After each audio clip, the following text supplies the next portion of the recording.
Teacher-child interactions are the heartbeat of any early childhood program.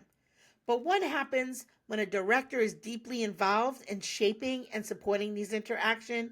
Well, today's guest has a unique perspective from both the teaching aspect and overseeing programs and the perspective of CDAs as well. So that is really interesting.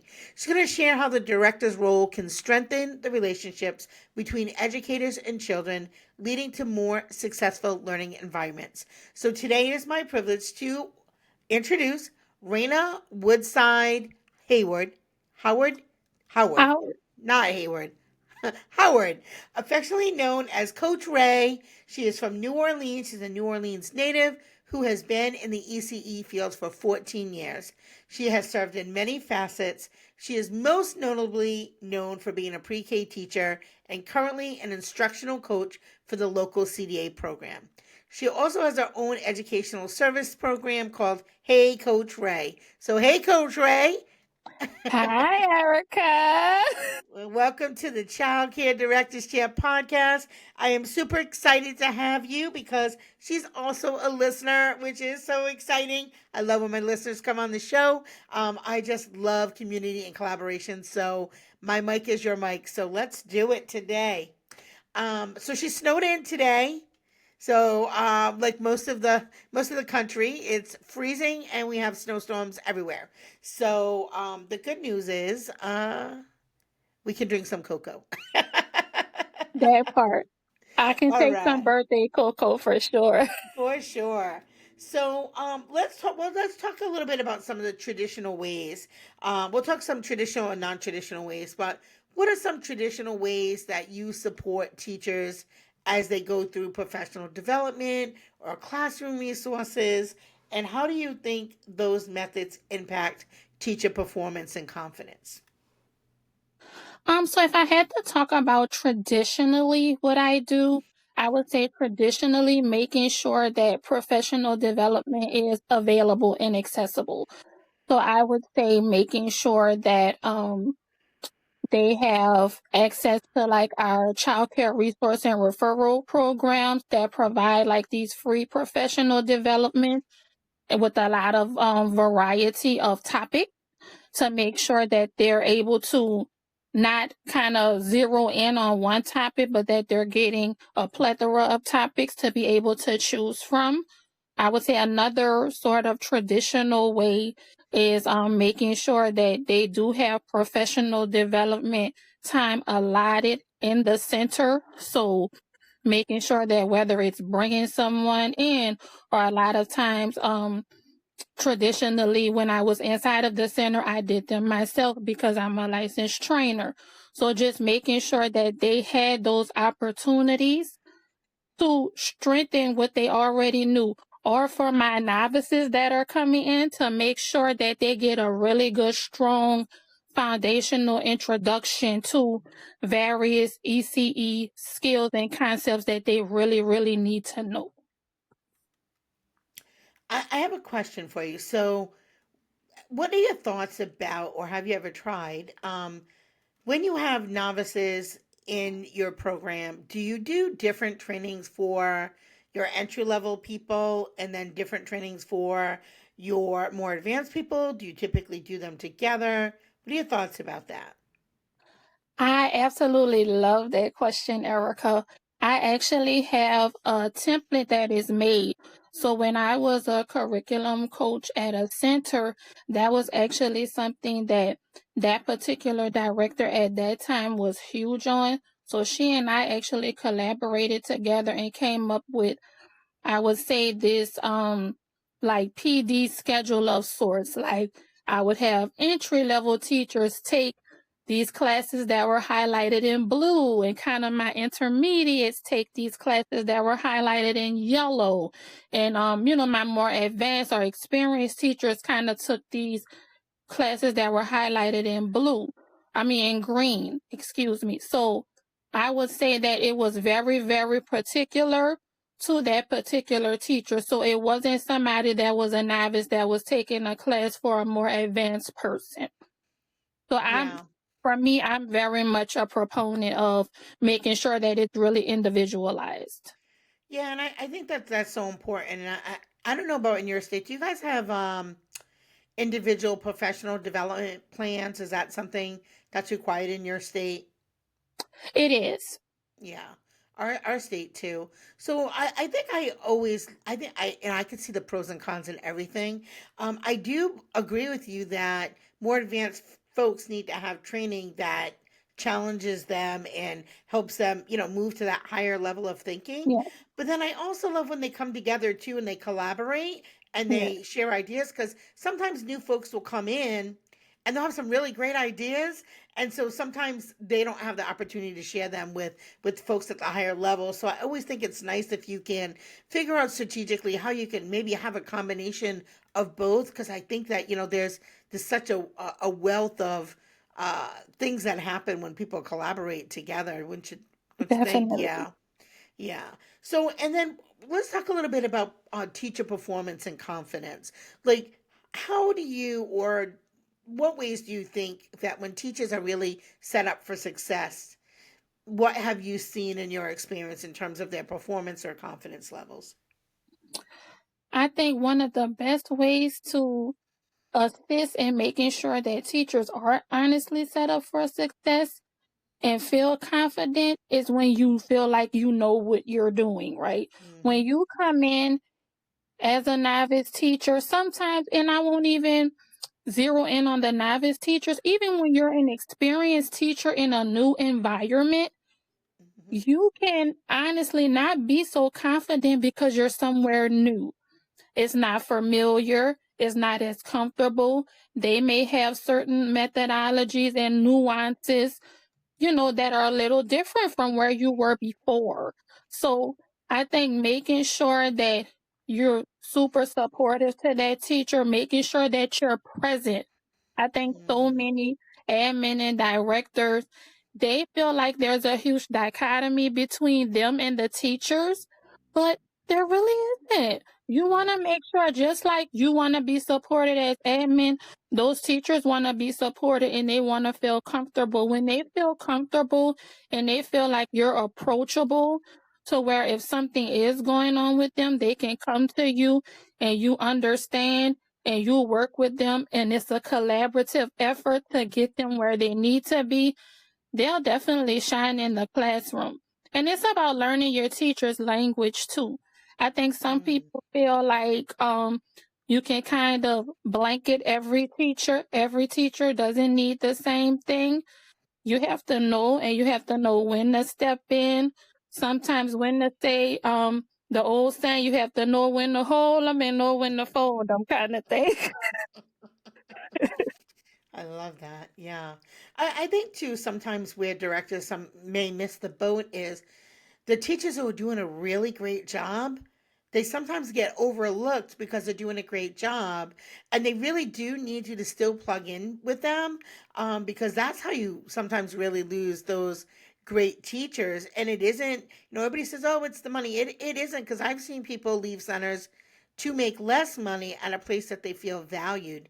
Definitely. So yeah, I think we have to really be mindful of that too, because we can spend a lot of time with the new folks, and you can sometimes forget about your A players, because they're always there, and you depend on them, but they definitely need to hear once in a while that they're doing a great job too. And Yeah, yeah, and I think too that breeds just the work culture in general, right? If everybody acknowledges each other's contributions to the center, I think everybody feels a lot more confident, and certainly performance increases, I would say. So, how do you ensure that teachers have the tools and guidance that they need to create a positive and effective classroom environment? I would say that either when I was in admin as either like an instructional coach, or most recently I was a center manager at a center, I always made sure that I was doing check-ins. Whether they were formal, informal, I was always making sure that I was going in, doing observations, looking at what I saw, sitting down, having one-on-ones with them to make sure that I was going over what I saw as far as observation, but making sure that I asked them what did they need from me. how could they be a better teacher? What are the tools that they feel like that they're missing? So that when we do those professional development plans or those action plans, that it doesn't just reflect strictly what I observe. I can tell you what I observe and say I observe A, B, C, and D. And then I have the teacher who feels like, well, if I get B and C, A, B, C, and D are all kind of come together. So for me, I would definitely say observation, observation, observation, and making sure that you're constantly in communication with your teachers so that, like you said, even those A players, that they don't feel like they're kind of being left out because, like you said, they're your old reliables. They're your ones that you know are always gonna be there.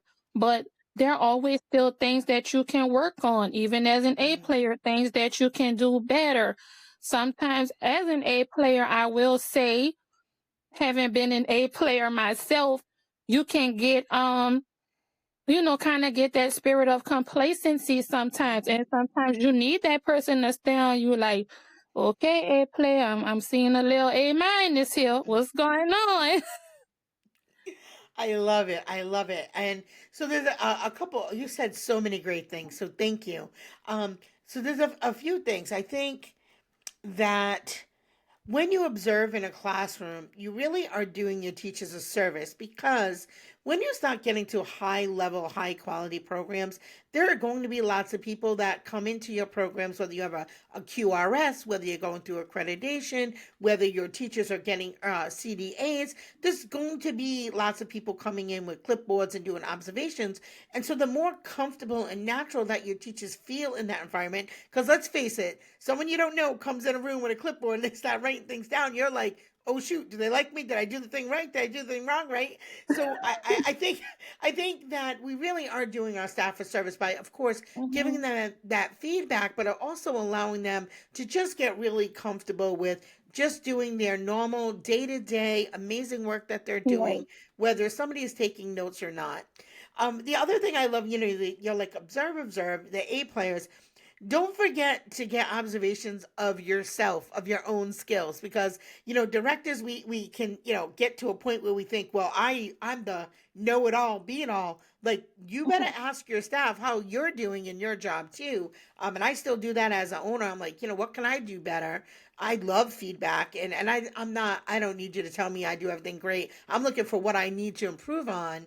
That's Definitely. what real, yeah, that's where real growth comes in. So it's nice to get a pat on the back, but honesty goes a long way too.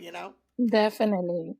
I Um, totally agree with that. And I love your point about them being familiar with people in the room. I would say that's one of the biggest reasons why, for me, sometimes it's just very informal. I don't have a clipboard. I don't have anything. I just kind of want them to just get used to somebody being in the room. There's a lot of times where I kind of just go in and I will naturally model something. I don't say it to them. I just go and kind of naturally model it to see if they're gonna catch on. Because I like to call them the get your gotchas. You don't want somebody to come in the room and they're like, "Oh, here they go to come get me." Like, that's true. No, that's true. You really want them to feel like you are there to support them.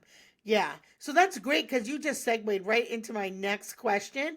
But can you describe how you provide feedback to teachers about their interactions with the children, and how do you make sure that it's constructive and supportive?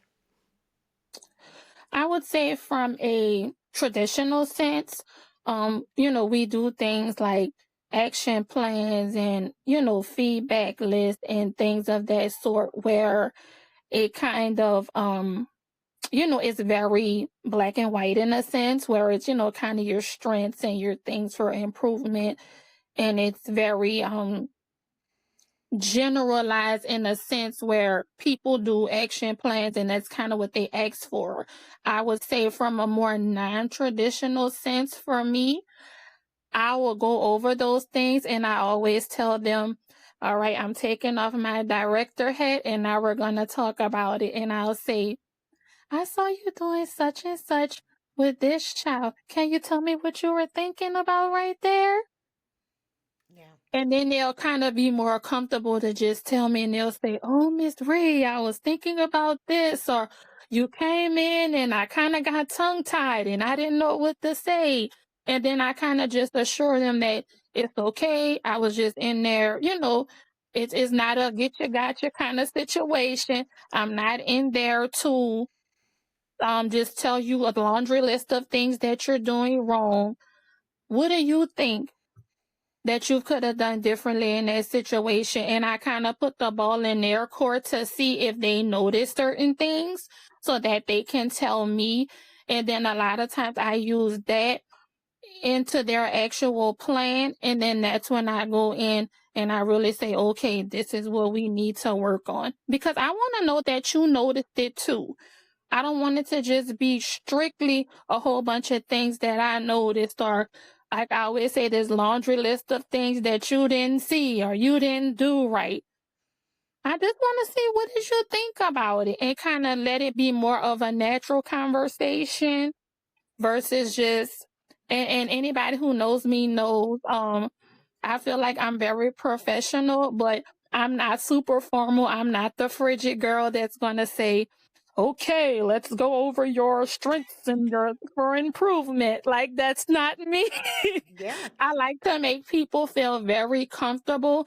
I feel like when you feel comfortable, you feel you already form a relationship with that person, they feel a lot more comfortable with taking things from you. Even that feedback that's not so pretty all the time, they know that you have their best interests at heart. They know that you're only going to tell them things that are going to assist them in being the best educator that they could be. Girl, that's why you got coach in front of your name. You got all that spot on because it really is that. It really is allowing them to be reflective and part of the process. For sure. Like you said so many great things there. I hope people were paying attention. The other thing is when you work with staff that maybe have worked at other programs, it's going to take them a minute to get used to that. I have a teacher that literally has like post traumatic stress disorder from her old job. It was like all the time was like the get you gotcha, or if the boss was in a bad mood, she could just start like picking on people and just I don't know. And she just like sometimes I'll come in the room and she gets so nervous. I'm like, why are you so nervous? She's like, I'm just I just am because like she just was so conditioned that when the bosses came in the room, it meant they did something wrong or there was some kind of change or something that they didn't like. And yeah, so sometimes people really take a minute to get used to that type of professional but more relatable style, especially if you came from a place that was the opposite of that. So Yes. recognize that. Sometimes too when I hire, I have to tell you, sometimes I like to hire people who have no experience too, because I don't want to have to untrain people from places that didn't give them good experiences, or Yes. they learned things the wrong way. Sometimes it's just new out the box. Sometimes Like it's great. So blank canvas. yes, yes. So before we hop into some non-traditional ways, for the folks who are listening, I just want to make sure that you guys all know we are holding the Early Childhood Empowerment Conference. Sorry, guys. Early Childhood Empowerment Conference on May 2nd, 3rd, and 4th in Rhode Island. I'm going to leave the link below. You're going to get to see Coach Ray. She's going to be there. I'll be there. We have such an amazing lineup of I, I I can't even put them all under one umbrella, but educators, and there are some really great folks that are coming out. Some that you might have heard of before, and some that are brand new to the mic and to the stage. And I'm so excited to be able to bring them to my home state. So we hope that you guys will join us as well. So let's hop in. Yeah, I know. I'm so excited. So let's talking about some non-traditional support strategies because I know our conference is going to be very non-traditional. So I just thought that was a perfect place to put it. Okay. So, in what ways have you explored non-traditional forms to support teachers, such as maybe mentorship or team collaborations or maybe even just more flexible work environment? So I would say some non-traditional ways are definitely when I was inside of a center, we actually did like a lot of teams that were over like different tasks. I think people love the idea of like autonomy, right? And feeling like they Mm, own something. You don't want to feel like that you're if for all our people that are in church, you don't want everybody doesn't want to be a pew member. You want to feel like you want to yeah, feel like you're contributing. yeah. So I would have different teams be over something as simple as this team makes sure that all of the observations are picked up and that they're done for every month. So I had a team that would do that. I had a team that was over intake. I had a team that was over dismissal. And they were like, these are my jobs and I'm going to do it. And I'll be honest, coming in from that transition from like a pre-K teacher to admin, I didn't think that it would make as much difference as it did for people to have ownership of those things that kind of seem minute sometimes. You're like, oh, it's just paperwork, like, or it's just, oh, I'm just making sure that these kids get to their parents at the end of the day.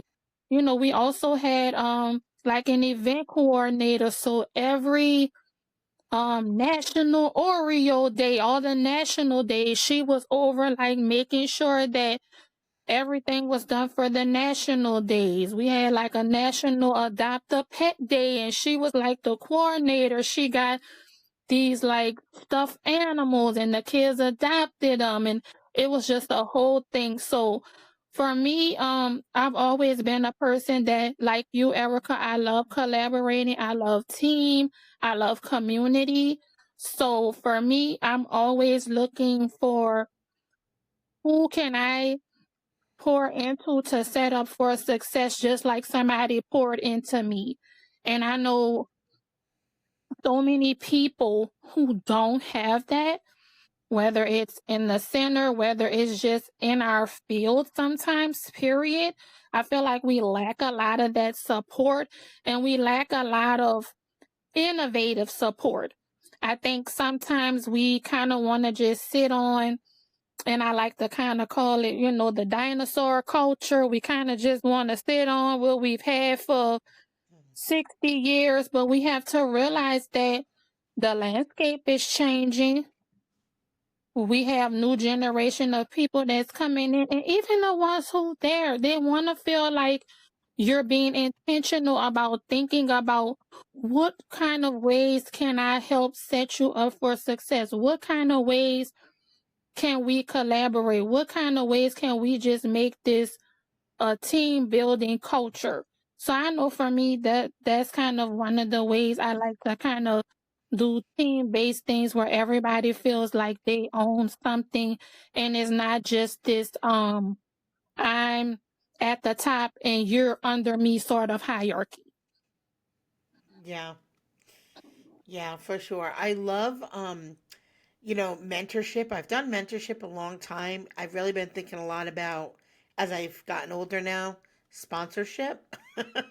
And really for me, I think like when I first started, I made I feel like I made all the mistakes. I thought I had to do everything. But now as I've gotten a little older, I definitely, I've always been like a team person, that's for sure. But I've let a lot of things go in the last year or so, where sometimes I'm showing up now, like graduation, perfect example. My daughter, 2 years in a row, literally did everything for graduation, just about, and I like showed up and did the speech and waved, and like I was like, it was like new for me. But you have to realize as you go through your director journey, the more opportunities you give people to do things, the more leaders that you're building in your program, so that way you're able to do other things and grow yourself. We had talked about looking back at yourself and being reflective, like, do I still want to be doing the same task, the same job that I did 20 years ago? I don't. And so it allows me to do other things, like like our podcast, right? If my team couldn't hold it down, I wouldn't be able to run conferences and all the things I do. So, and you're right too about giving them things that we think is like, oh, that's just, that's just paperwork or whatever. I have people who like, I would love to do filing. I hate filing. So I love to do filing. I'm like, and I love to read a book to a kid. So see you later. There's the files. I'm going to go in your classroom and go hang out with Definitely. some 5 year olds for the day because Yes. I love them little kids. That's why I come back. And doesn't it feel good? I would say, and I know you've been doing this for a really long time, so you have a whole lot of examples, but like most recently, especially these last couple of years, I've worked in the CDA program. We do this huge graduation for them at the end of each cohort. And I Yeah. get to like read their names, and it's Erica, it's awesome. Awesome. You get Awesome. to see so Hmm. many of them that some of them never got a high school graduation, and to see them Yeah. like they're in tears, they're like, Uh-huh. this is, I have this sense of accomplishment. And even just having worked with other staff, like I have staff that I was their coach, and now they're about to open their own center, and they're, Mm, it makes you like, those are the things where you're like, okay, I'm creating leaders. I'm really doing something here. I'm really yeah. making a difference. And it feels good. It's not just about all the knowledge that I'm acquiring. It's about really pouring into other people and seeing it being implemented. That's like priceless. Hmm. Yes, yes, yes. I've got 5 teachers right now that are in the end part of their CDA program. And Mhm. that's how I started because I came from the retail world. I didn't wake up Mhm. one day and go like, "Oh, I want to be a teacher." That is not how it happened. So, yeah, so I did my CDA and then went and get my associates and my bachelor's, all the things, but it started with the CDA for me. And ironically, I was just talking to Dr. Calvin Moore today about the changes that are coming down the pike for the CDA. I don't know if you know, yeah, some of those. So I don't know when they're going to release that. So I'll wait. I have an interview with him next week. He'll be back on our podcast. But he's a great guy. The CDA program is an amazing program. And for those of you who are running schools who don't have CDA candidates in your school, you are missing the boat. Like, get on it, get the materials for them, support them, get, an advisor. Every state's a little different. A lot of states right now, they have money to do CDAs. I Yeah, know in our state they have apprenticeship programs throughout the country, but come hook or crook, you should be doing that for sure for your team. yes, definitely. Investing in your people, and it's not in your people, of course, but it also trickles down to your children and your community because it just helps make more professional teachers. It just does. It You know, does. yeah. I couldn't have said it any better. It does. Like you said, it kind of varies from state to state, but any state you're in, I would say, like Erica said, please get your teachers in a CDA program. Um, don't feel like the CDA program is just nuts and bolts. Like it has a lot of content in it. And I will tell you, particular to Louisiana, we actually have what's called the CDA ECAC program. So it gives you both your CDA and then you apply for what's called your early childhood ancillary certificate. So it's basically like a teacher certification for early childhood. So you having your CDA actually makes you automatically eligible for that. So it's just another way for you to say like, hey, I'm competent and a high quality teacher. So please get in that program. Yeah. So let's talk about assessing as we start to wrap it up. How do you assess the needs of your teachers both on traditional and non-traditional ways, and how do you adapt your support based on their feedback and evolving needs because their needs change, right? The teacher you hired 2 years ago is not the same lady now, so or gentleman. How do you assess that to make sure that you're constantly meeting them where they're at and making them kind of stretch a little bit to continue to grow? I would say a good part of that is still making sure that you're consistent with observations. I think making sure that, and I know our directors are gonna say, "Oh, there's only 24 hours in a day. Like, how can I have time to meet with these teachers?" But I promise you, you need to meet with your teachers formally and informally. Like, just check on them honestly. Like, there's times where you don't, and like I said, having come out of the classroom myself, you don't want to feel like the only time I see my director is she's sitting across from me and she's asking me in this very formal way, like, "What are you doing in your class? And is everything okay?" You want to just go in and knock, knock, check on them. Have a very informal conversation with them. Ask them how everything is going. Ask them what they need help with. Ask them, is there any questions that they have for you? Anything um bothering them, but just also things that they feel like you said, a year ago, I didn't need assistance with this. Now I do. Or, a year ago, I didn't feel like this area of growth as far as professionally was something I was looking for, but now it is something I'm looking for. Sometimes we have teachers in there that have so many dreams and aspirations for themselves, but because we don't have those conversations with them, they feel like, well, she just gonna be the director for the next 10, 15 years, so I'ma just sit here as the teacher, and then eventually when I get tired of it, Yeah. like all of that is part of building leaders. You have to be, and just being human and checking on people. Like I tell people, lives.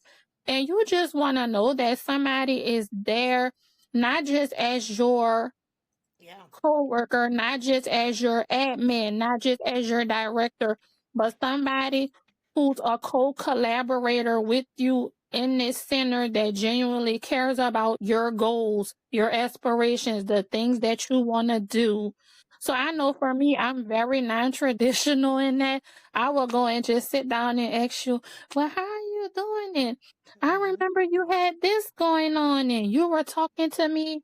I actually have a very recent example. I have a um former staff member who was very much like that, and I would go and have these informal conversations, and she was like, "Coach Ray, I'm really looking to grow. I really want to be eventually in another position in the center." And I wouldn't shun her away. We would sit down and have these conversations. Well, realistically, what does that look like? Let's write down what that looks like from now. What do you need to do? We know first you need to get your CDA. So now she's literally 5 modules away from completing her CDA. And she's literally on the track to be able to actually professionally grow in that center. So just Yeah. having those conversations with people and letting them know that you honestly care about what's going on with them and you want to help them. I also, from a formal perspective, I like to do surveys. I actually used to do them once a month. At the previous center I was in, they kind of felt like once a month was a lot, so I started doing them bi-monthly, just to kind of formally ask the teachers, like, are there any particular professional development topics y'all want to work on? Is there anything in the classroom? Like in Louisiana, all state funded centers are assessed using the class tool, so I would ask them, are there any you know way that I can help you as far as the class tool is concerned? Just very, very particular. Send it in a Google doc. They will fill it out for me and I will look at the data from there. Yeah. So many good perspectives in this conversation. For those of you who are listening, I hope that you really will think about the relationships that you have with your team and the ways that you're supporting them, because that really truly, other than compliance and safety, I would say like those are the top three things that your job really is about. It isn't pushing the paper. Yes, this compliance. Yes, you have things you have to get in on a timeline, but the end of the day, this is a people business. This is a business about people, for people, and I think you hit so many amazing things right on the head there, Coach Ray. Before we wrap up, is there anything I didn't ask you that you'd like to share with the listeners? I would say, Erica, you did such an awesome job, which I'm not surprised, of being thorough and actually really bringing out those non-traditional things. I think, like we say, historically, people like to talk about the PD plans and all of the logistics that go into um those teacher child interactions. But what I would like to say about those teacher child interactions, understand that you have to take care of the teacher for her to really be confident, and it's going to trickle down to those teacher child interactions. Yeah. When that teacher doesn't feel confident and they feel pensive, then you'll see where those teacher child interactions are sometimes very surface, or they don't get very deep because they're pensive. They feel like they don't know what to say, how to say it, but making sure that you're always observing, having conversations with them, giving them good feedback so that they can feel confident, so that when they have those teacher child interactions, that they can be deep and that that child really walks away with learning something new and not just surface level. Yeah, yeah, that's great info. Coach Ray, how can people find you? Ladies and gents, you can find me lots of ways. You can actually reach out to me at ececoachray@gmail.com. You can also reach out to me via Instagram at hey_coach_ray. You can also reach out to me via my business phone at 504-503-2278. And as always, guys, remember it's the small details that make a big impact on the success of your child care business. That's all for today. And thank you for tuning in to the Child Care Director's Chair podcast.